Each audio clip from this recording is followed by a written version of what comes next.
Champion. Yeah, how you feeling? Speechless. It's so corny, but I'm just so thankful. I'm so thankful to be in this position. I feel amazing. I feel like the Kendall I've been supposed to be.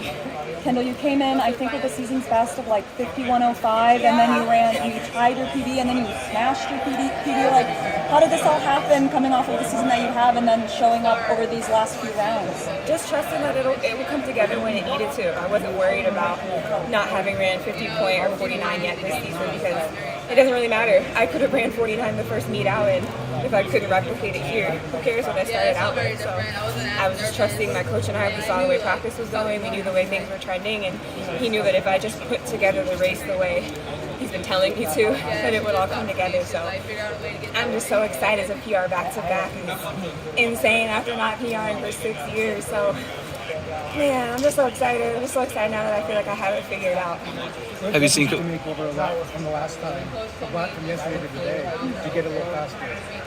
Sorry, what was the question? Did you adjust anything to make it go faster today? No, not even. I knew the race would be fast. Everyone elevates in finals, and so it was just I have to elevate too. So it was just replicating what I did yesterday and just doing it better. You moved super well over those last 100 meters. I feel like we went from like fourth to obviously first. Oh wow! What do you remember those last 100 meters? I didn't even know what position I was in. I just knew my coach told me to have a better sweep and make it a little more smooth than I had yesterday. And so once I hit the 200, I was okay, sweep and come home. Like it's really do or die. People don't even get one Olympic team, and this is my second. So I'm trying to make the best in each moment count. So just giving everything I had the last 100. That's it. I don't want to look back and regret. And I got fourth place in 2021, and I certainly didn't want that this year. So really digging deep. Yeah, what do you remember about that fourth place in 2021? It was really close with you. Yeah. I remember a lot of tears. I remember just being so heartbroken. I'd rather have gotten fifth or sixth. I did not want to be fourth place to be so close, but certainly a learning lesson, and just knowing that fourth place coming into today, reminding myself that I don't want that feeling again. I want to go out here and get top three and make a team individually. You said you got... Is your head spinning now, or did you see this coming all along? It's one of those things you knew you were capable of and you knew that you could do. My coach knew I could do it. I knew I could do it. Everyone in my corner knew I could, but now I know I can. And that's the most important piece, now that I know what I'm capable of. You said you got stuck in a porta potty? Yeah, I did. What, can you talk about that? Yesterday I was going to the bathroom and the lock got jammed. And I was stuck inside the porta potty for 10 minutes, about an hour before the race, and I was in there panicking and there was no way to get out. So I was just banging on the door, shouting like, help me, until 10 minutes later, I finally got out. So, crazy things happen right before something great's about to occur. So maybe I needed that to get all the nerves and adrenaline out. So somebody opened the door for you? Yeah, a worker heard me screaming Bloody Mary, and they let me out. Kendall, how long were you there? I was in the porta potty for 10 minutes. First PB in 6 years. What are you doing differently this year? Just believing in myself, truly. The workouts hadn't changed, the results in practice hadn't changed, but finally something clicked up here that said you can do it. You can go out with the best of them and you can finish better than anyone else. So just really believing and committing to that belief from the very first step. I haven't been doing that. When you're talking about coach, you're talking about Coach Watts? Quincy Watts. Yeah. Have you seen him since the race? Yeah, he's the first person I hugged afterwards, and he's so happy. He's proud of me. Like I said, he knew I could do this. This isn't shocking for him. It's not surprising.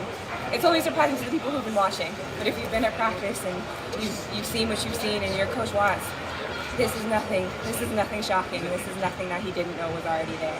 Did he say anything to you when he hugged you? He said, "Stop all that crying." Kendall, you do seem overcome with emotion. Can you explain a little bit about what are you feeling in your heart? What are you feeling in your brain? I'm just grateful, and I'm just so thankful. Like, I really am. I knew I could do this. I knew I could run 49. I knew I could be U.S. champ, and so to finally have it all come together in perfect timing, I'm just thankful. I'm thankful. I'm grateful. So I'm Is this happy. comparable to the viral moment you had in 2018 with the Beaver?